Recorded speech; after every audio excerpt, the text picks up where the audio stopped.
What's up, positive bitches? How are we doing today? If you are hearing this episode, then you are meant to be here, so keep listening. On that Bitches Positive podcast, sometimes we will laugh. Other times, baby girl, we're going to cry, but we will always walk away feeling our most empowered, positive bitch self. That means babe in true connection with herself. On this podcast, we unbecome who we are not so we can fully step into exactly who we came here to be. Can I get an amen? Oh, yeah, that feels really good today. This weekend, I got into a fight with a man over Jesus Christ. I had to stand for my brother, Jesus. I cannot just let people run their mouth. Now, was it a actual fight? No, but I let my light shine and I just let it shine onto this person. And then I walked away as Jesus would do. This is what I want you to understand and what I've been thinking a lot about this week. The reward for conformity is that everyone likes you except yourself. You want to have no confidence? Focus on getting other people to like you. You want to have low self-esteem? Focus on getting everyone else to accept you. You want to erode yourself from the inside out, be miserable and feel purposeless? Focus on others loving you instead of you loving yourself. I stand up for what I believe in. I am loud and proud when I walk into a room. I am me. And the reason for that is because I spent so much time trying to shove me into a little box, into a corner of my psyche. And I realized how detrimental that was to me and also the results I was getting out there. We are told that we should be demure, be mindful. And at first I thought this was funny and I got on that train, but no, I am so off that train. I am 3 planes away now in another country because that is social programming. To be demure, to be mindful, to shrink ourselves. That is not how you get what it is you want. That's not how you find your purpose, your right people. That's not how you manifest better results. I am now starting our own little movement in the Positive Bitch community, which is just be extreme. Extremely loyal, extremely fierce, extremely passionate, extremely loving. Extreme. Whatever you are, be extreme in it and stand in it. Being middle of the aisle all the time is not going to get you the results that you want. And we're going to talk more about this today because there's the argument of, well, if I'm always extreme one way, aren't I going to burn out? Isn't that going to make me feel unbalanced? There is something called the Tao, the middle way, that we've talked about before, and that is healthy to have. But we're going to talk about how to have the Tao, the middle way, and be extreme. It's not one or the other. You being extreme is what's going to unlock higher timelines, better people, better relationships, better opportunities, and more happiness and joy. Before we get into today's podcast, if you're not yet following me on Instagram at Vibin with Cece, be sure to follow me there for daily tips and tricks on how to step into your most magnetic self. If you're looking to release older programmings, an amazing program I have that will pair with this episode is a Shadow Alchemy course. It will help you understand hidden talents that maybe you had to push down because you had to be demure, you had to hide yourself, you had to pretend like you weren't this magnificent being. You'll also understand why you keep attracting certain patterns and so much more. There's video lessons, there are meditations, activations, and so much more there. If you want some high vibrational music, I also am a singer-songwriter. I have some of my songs out. All these links are in the show notes. And if you are looking for one-on-one guidance, you can DM me on Instagram to find out how I may be of service to you. Without further ado, let's get into today's episode. Growing up, I know this is not just a me thing, but we have been told don't show off, be humble, be the good girl, be the nice girl, be seen and not heard. I remember even after Christmas, my parents would always tell me, don't show off anything you got. Don't talk about it. You have it, know that you have it, and that's it. just hide it. They would literally tell me to hide stuff. I went to a Catholic school. I remember my parents consistently telling me, this is good. That way no one knows what each other has. And it's more even that way. And there is something to that. I do understand that. It can make people feel like it's a more even playing field. I even remember at one graduation ceremony, when I say I won every single award, I'm not kidding. Math, science, English, everything. And I remember turning around to my teacher and I go, this is embarrassing. This is embarrassing. I was so mad. I remember telling them, how did you not convene among yourselves of who was winning what? Why would you give me all of these things?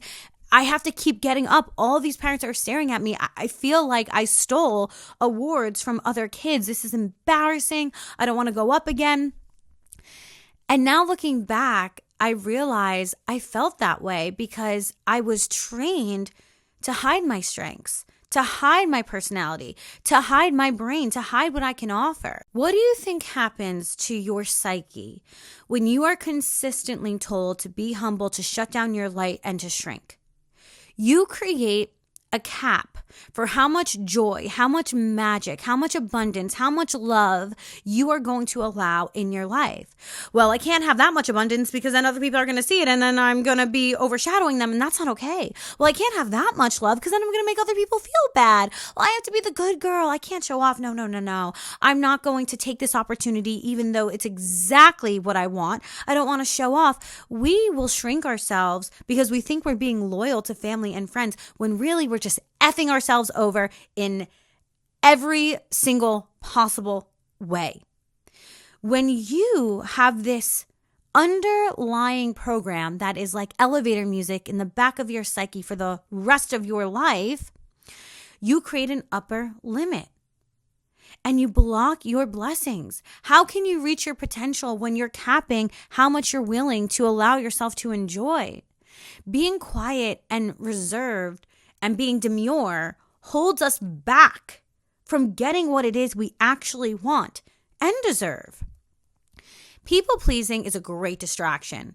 If I was the devil, I would convince everyone to people please because then they would ignore their potential.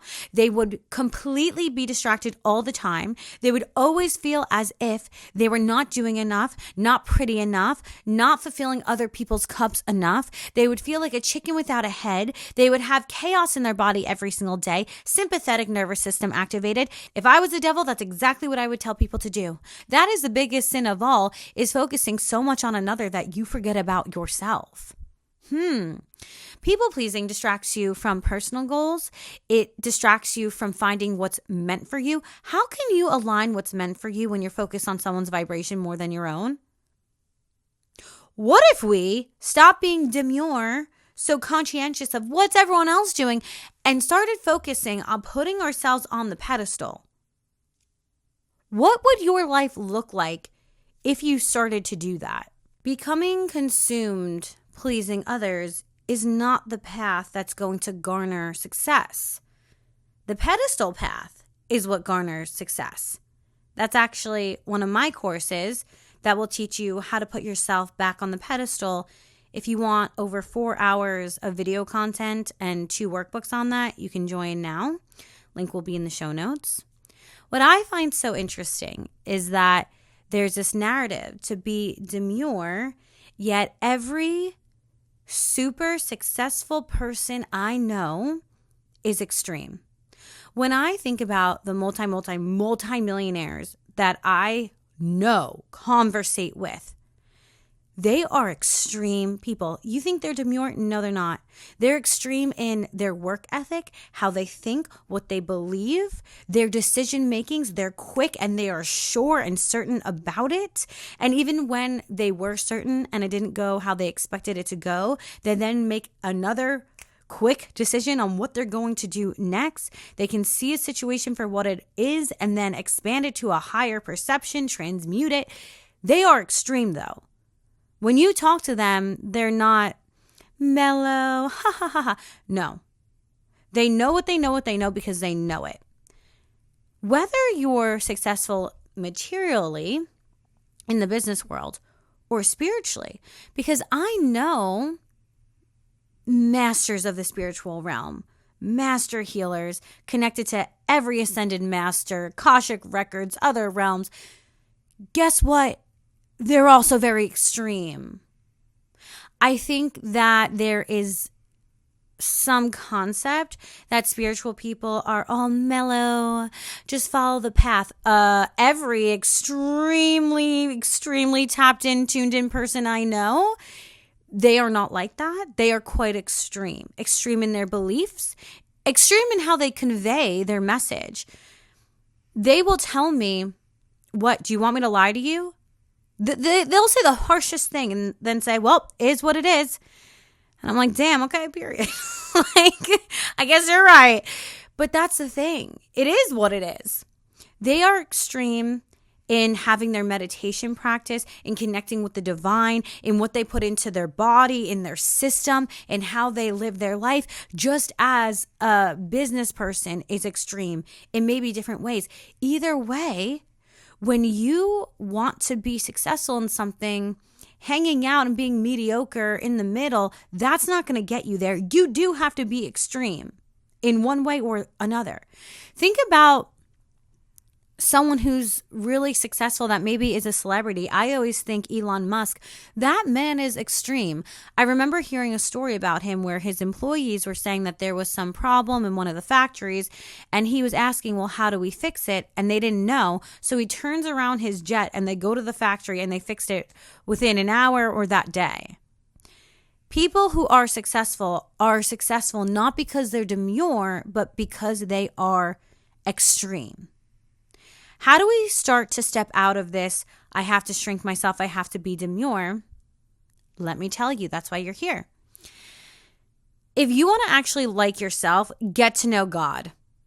I was out and this man asked me, why are you so confident? And I told him, I know that God put me onto this planet and I'm here because God wanted me to walk through these doors. I do walk into every room like God sent me because I believe that He did. I have spent so much time with myself and with the divine that I've gotten to know myself and therefore I like myself. How do you get to know someone? You have to hang out with them. If you're distracted by people pleasing, trying to shrink yourself in a group that you're tolerated and not celebrated, hanging around in relationships that aren't serving you, no wonder you don't like yourself. You don't even know who you are, and you hang around with people who make you feel terrible because they don't know who they are. It's a game of projection and it's miserable. God will do this funny thing that does not feel funny at all, but He separates us and creates these isolation seasons to allow us to build ourselves up. Chosen ones always have a season of isolation, usually multiple. It's not one, it's many. And it's during these times that you can refine yourself, that you can learn, who am I? What do I want? What brings me joy? What does not bring me joy? What do I want to invite more into my life? And what do I want to expel? Seasons of isolation are not always emotionally the easiest, but they are what is going to build you to be the person that you want to be.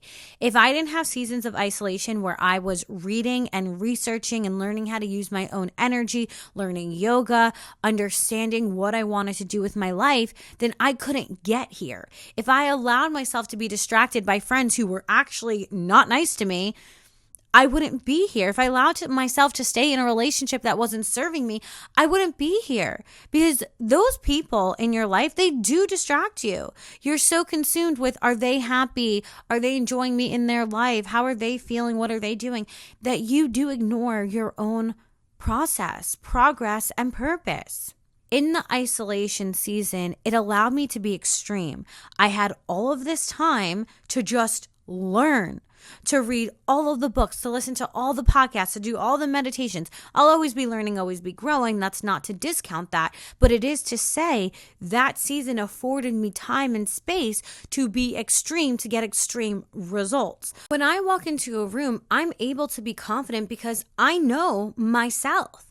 I know what I believe about politics. I know what I believe about religion. I know what I believe about spirituality, the universe, energetic law, myself, others, projections, programs. I know exactly what I believe. I know what I think, and I have an opinion. I am a formed individual because I've taken the time to form and mold myself. I'm a formed individual because I don't rely on mere mortals to give me validation or hope or security. I plug into God, divinity. That's my bank. That is my source. Not human beings on planet Earth. I've taken the time to shift my belief system, to shift where I am energetically. And I know that I've been through seasons of isolation. I know how depressed I've been. I know how anxious I've been. And I know I can get myself out of there because if I got myself there, I also have the power to remove myself from there. These seasons build you. What's breaking you is allowing you to build a new version of you. The worst things come to play so you can build the highest version of yourself. These are how the energetic laws work for you. Being extreme not only allows for extremely successful results, but it allows you to get to know you. Being extreme opens up that upper limit problem that we were talking about before. You no longer cap yourself.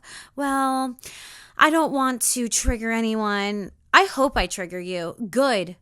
Let the light in. Learn something about yourself. Heal that wound. What are you doing walking around with 1 million energetic wounds on you? Heal them. Taking time to build yourself up, to be extreme, to not just dabble in yoga or reading or writing, but to really go in, research, learn, read the textbook.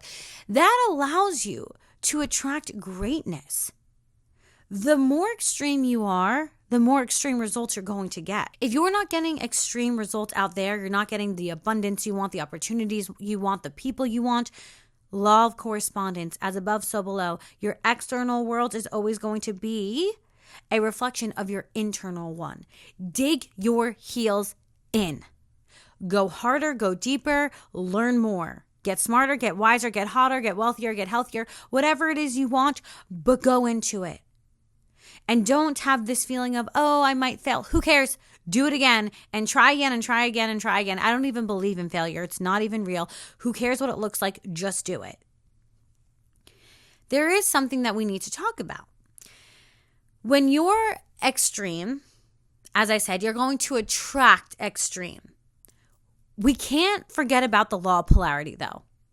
So as much of love that you're going to attract, as much fans as you're going to attract, lovers, you're also going to attract the stalkers and the haters of the world. The brighter your light, the brighter individuals you will attract, but also the darker, shadowy people you're going to attract too. Because all the laws are not only playing around with your energy, they have an interplay with one another. The law of vibration states that you're going to attract like vibrational people, things, opportunities, because like vibrational energies go towards one another. But you can't forget to also integrate the law of polarity, which is that, yes, you will attract like vibration, and you're also going to attract the exact opposite. The lighter you become, you will attract lighter people, places, opportunities. You're also going to attract lower. Now, what do you do when that happens? You set boundaries, you say no, you walk away. When I was out and about this weekend, this individual would not stop poking me about Jesus, religion, all of that stuff. And I blatantly said exactly what I believed. I'm not here to convince anyone. I wasn't trying to convince him. I was just responding exactly how I would respond. I saw the situation for what it was. I know that this is someone who is just in a dark, shadowy place who's starving for my light, and really Jesus is light and the divine's love. and they saw me as a channel for that, I know that another person who is, let's just call them normal or demure, is not going to attract that conversation or that person. I do though. I was in an airport a couple of weeks ago, and of course I lock eyes with a man who I could tell he was obviously upset about something. And I mouthed to him, "Are you okay?"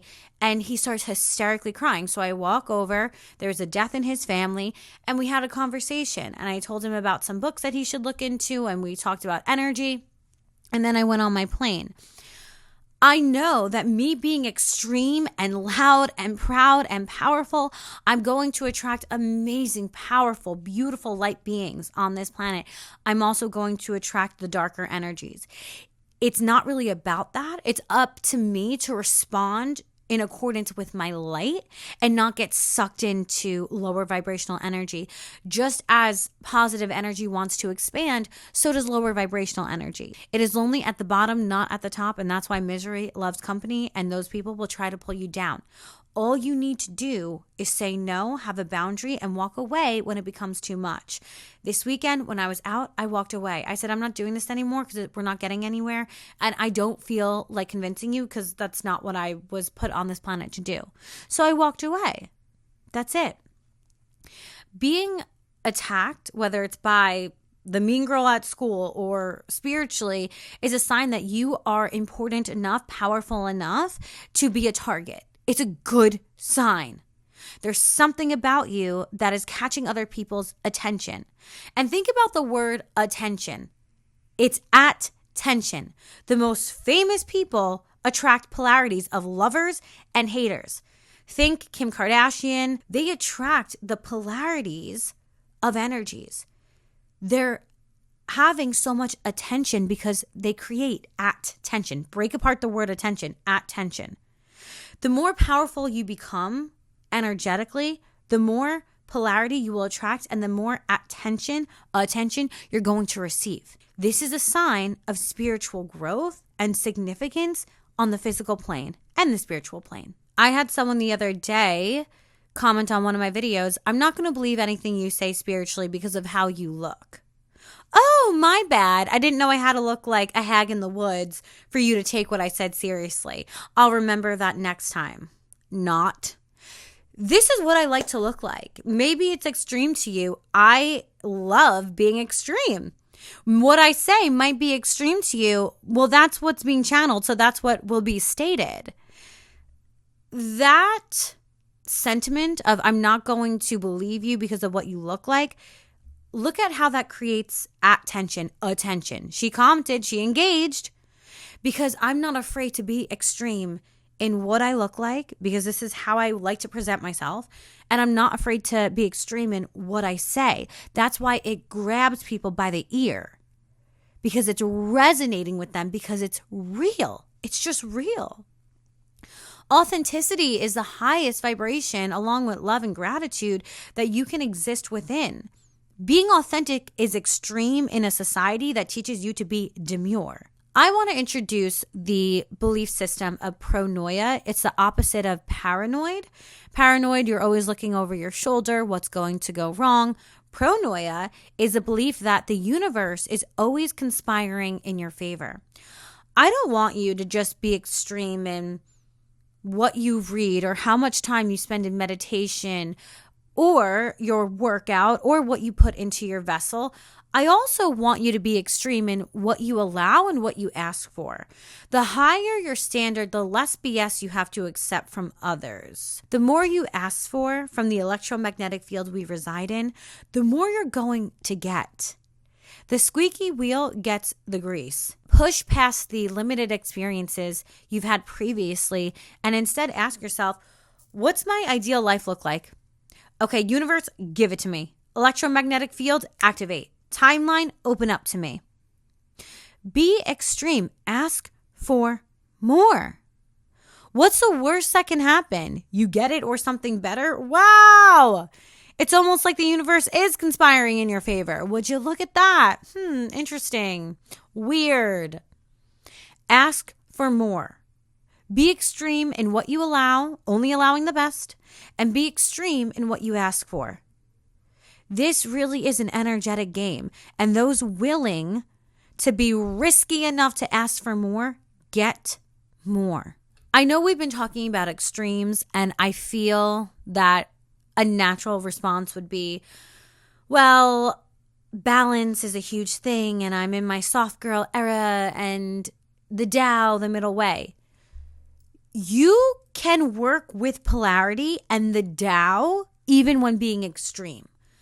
I do extreme reading, extreme workouts. I'm extremely picky about the food I put into my vessel. I'm extremely picky about the people I allow myself to be around. I'm extremely hardworking. I also extremely rest. If you go really far in one direction, you also have to go far in the opposite. So if I am extremely hardworking, making a podcast, making another book, creating another course, having clients, I also have to make sure I'm carving out time for extreme rest. This will allow you to get more results and have balance and have the Tao. I don't like mediocrity. I don't think I came all the way down to planet Earth to just have a mediocre life. What? That sounds literally disgusting. There are some people who they do just want that because that's what they incarnated onto planet Earth for. I'm not talking to those people. If you've aligned with this podcast, it's because you need to hear these words. You're not that person. You want more. And if you don't know that yet, it's because there's fears that are keeping you veiled from your true power. How can we embrace our extremes?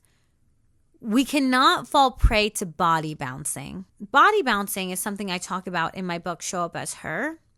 When we are so hyper vigilant on how other people are perceiving us, that is our soul, our spirit, if you will, our perception, our awareness jumping out of our body and going into theirs. Not only do we become really stressed out in our sympathetic nervous system, worrying about how are they perceiving me? Do they like me? Do they think I'm hot? Whatever it may be, we are shrinking our auric field, which makes us repellent and less attractive energetically. I want you, when you're out, to practice deprogramming body bouncing. When you're out, you're going to work with your divine feminine energy to recenter. And I want you to ask yourself grounding questions that are going to take your spirit out of that other person's body and put it back into yours. And what you're going to ask yourself is questions that have to do with your senses. Your senses will ground your spirit back in your own body. Whenever you hear a loud noise, there's a reason we jump like this. That is our spirit jumping back into our body. Oh, I'm in the present moment again. Where was I?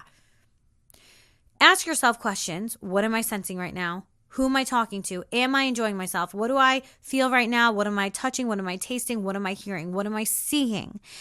Take a second to take a sip of your drink. How does this feel in my body right now? Recenter through your senses. You can't be extremely you when you're extremely focused on how other people are perceiving you.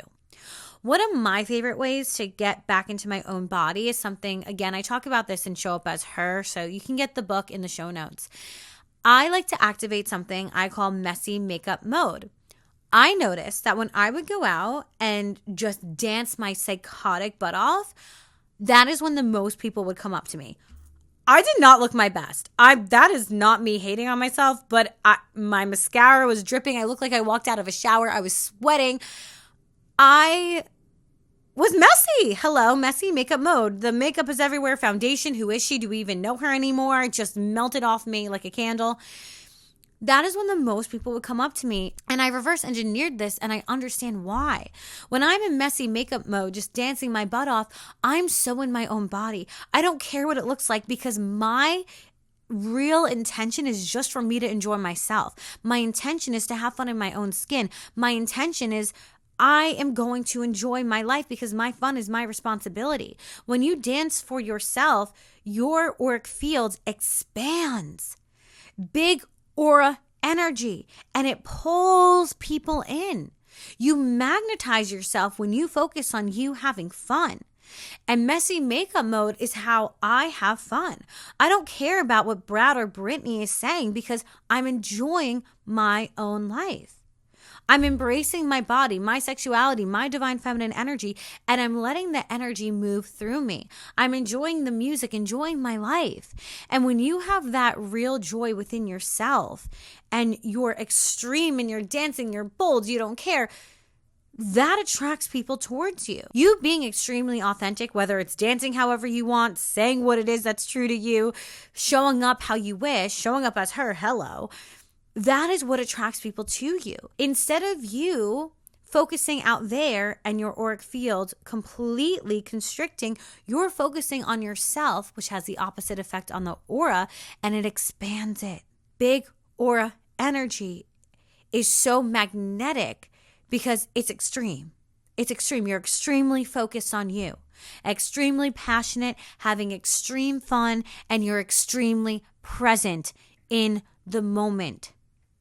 Extreme presence and having extreme responsibility that your fun is your responsibility, whew, prepare for everyone to be obsessed with you because they will. You being extreme in how you live your life, you're going to get extreme results. Elon Musk knows this. Kim Kardashian knows this. All of these people who are highly successful are all highly extreme. Do not let these people convince you that being demure and being in the middle is going to get you the results that you want. It won't. I used to think that me not being balanced was a weakness, but I now see it as my strength. Me being extreme has allowed me to build my own business, has allowed me to channel great content, has allowed me to get a book deal, allowed me to attract my tribe on the internet. I know a lot of people who started out with me and who aren't doing what they were doing when we started together because they're not extreme individuals. They're just not. Their North Star was keeping this balanced mentality, and mine was, I'm going to do everything I have to do in order to get what it is I want, which is an extreme personality type. And I used to think that would be my weakness, but I've now learned that balance comes in many different shapes and forms. I'm not balanced in the way these other people are balanced. They will, when it hits a certain time, put their computer away. I'll stay up till 4 a.m. However, I learned a new definition of balance, and that is if I'm extreme in my working, I have to be extreme in my rest. If I'm extreme in my beliefs, I have to also understand I'm going to attract extreme results in people, extreme responses.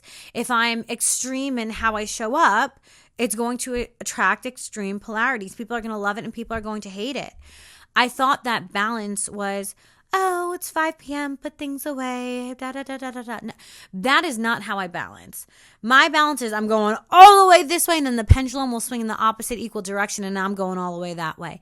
And that's what works for me, and I believe it's brought me this success that I've had thus far, and we're only going to keep going. So if you want to join along and stay for the ride and learn with me, then keep listening to That Bitch is Positive. I love you so much. If you're enjoying this podcast, be sure to leave a positive review on Apple Podcasts and Spotify. If you want to learn more about body bouncing and messy makeup mode, different ways to activate magnetic energy, get your copy of Show Up As Her. And if you want a one-on-one session with me, DM me on Instagram at Vibin with Cece. I love you so much. Mwah.